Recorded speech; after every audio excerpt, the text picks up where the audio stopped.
Go. Attention please, class. Take your seats. Hello, my name is Lord Spink and I'm going to be talking about the acute effects of exercise on some body systems. Let's begin. So hello, you may know me as Lord Spink, and today we're going to be talking about the acute effects of exercise, as I just said. And I'm going to be linking this to a sport. Some of you may know it, some of you may even watch it. Some of you may know someone known as Clay. She's a very famous athlete in the sport. But we're going to be linking it to ice hockey. So, as I'm an ice hockey coach, that is why I'm going to be doing it. And we're going to be linking it to the three systems known as the cardiovascular system, the respiratory system, and probably the most, well, not the most important, but one of the probably the most famous one, the musculoskeletal system. So, let's start with the short-term effects of exercise. Does anyone know what that is? Well, this is the way the body system reacts to a short session of exercise, such as an ice hockey training session, or more commonly known as a morning skate. So, musculoskeletal system. You know this, and you're going to learn this, as muscles, bones, and ligaments. In the musculoskeletal system during exercise, there is an increased amount of blood pumped to the muscles. This allows it to work harder and also removes waste products such as CO2 and lactic acid. There's also an effect known as redistribution. This is where more blood is pumped to the muscles, and instead of other parts of your body, such as like your stomach, because the blood is needed more there as the muscles need to work harder. There is also an increase in muscle pliability. Pliability is another word for bendability, and it allows your muscles and bones to bend. When this happens, more blood is transferred to the muscles by the cardiac pump, also known as the heart. At this point, excess heat is generated, which warms up the muscle tissue. Because the muscle tissue is warmer, it allows greater flexibility and movement, as well as stretching further without tearing. This would be good for ice hockey, as when performing a slap shot or a wrist shot, you need to pull your arms back in order to execute the perfect shot, such as Clay can do on a regular basis, and score the goal, therefore allowing you to perform at the highest level. As the tissue warms up, you'll have what is called as nerve impulses are transferred to the muscles. This basically is where your brain sends nerves and impulses down the muscle to the muscles through the nervous system, which is commonly located in the back of the neck, and runs through your body system. If you thought that was a lot, don't worry, there's more. You also have an increased range of movement and an increased range of synovial fluid. Synovial fluid is very, very important because it allows for more movement and more efficient movement as the fluid knits the joints. I don't know, think of it as car oil, as in greasing up the wheels and greasing up the engine, allowing it to move more fluidly. That's what the fluid does to the joints, and so it allows the movement to be more elegant and efficient.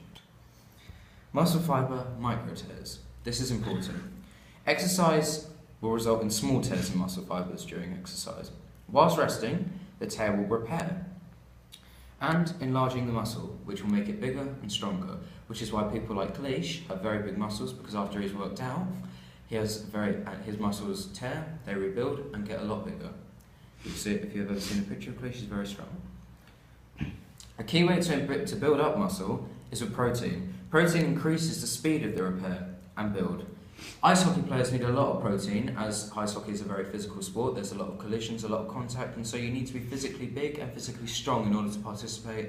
A prime example of a big, strong hockey player could be Zdeno Chara or George Paris or Patrick Bordelot. They are very big and strong people, and if you look up pictures of them, you'll see that they're very muscular and strong, which is why a lot of the time they're the ones performing the big body checks or body hits, and also engaging in fist-to-fist fights.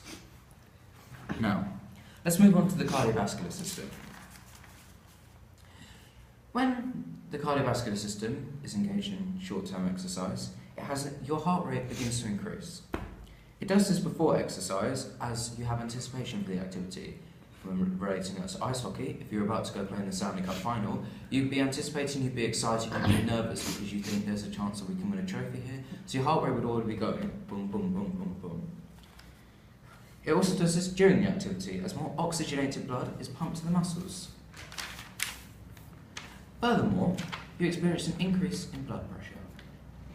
The normal blood pressure at rest ranges from 110 to about 140 milligrams.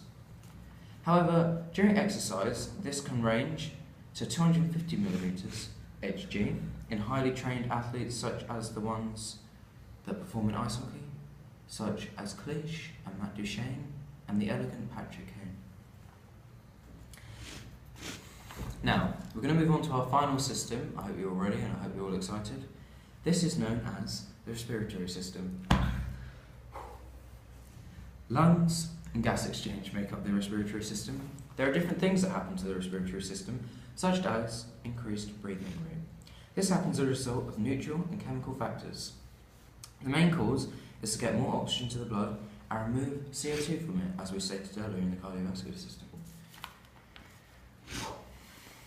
You also have an increased tidal volume, where your blood attempts to take in more oxygen and dispatch as much CO2 from it as it possibly can. I hope you guys are noting this down, this is very important. Now, I said that was going to be the last one. I tricked you. You have more work to do. Energy systems.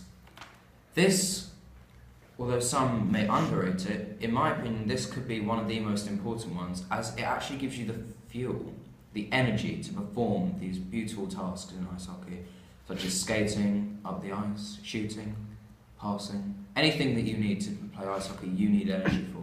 Now, the energy systems ensure that the body has enough energy in order to work to its maximum. The main source of fuel and energy we have actually comes from our food that we eat. For example, carbohydrates, which are broken down as glucose and stored as glycogen in the liver, provide energy over a prolonged period, and we're better to have a few hours before performing. So if you're about to go and play an ice hockey game, you would perhaps have a bowl of pasta, yum, you eat the bowl of pasta, and then 2 hours later it would start to have an effect on your body and give you energy during the course of the game. In comparison, however, to fat, fat is a fantastic source of energy to have during the game, as it gives a short release of energy and is fantastic for short burst activities. So, you're in an ice hockey game, you've just come off the bench, you're on the bench after a long 2-minute shift, you needed energy, you're knackered, but you've got to get back out there in a few minutes. What do? Best thing to do, we have maybe a small chocolate bar or an energy bar. This provides the energy for you to go on and perform better in the activity, as it provides a short release of energy. Fat is actually broken down with fatty acids and stored as body fat. As I said before, it is better in the short term effects.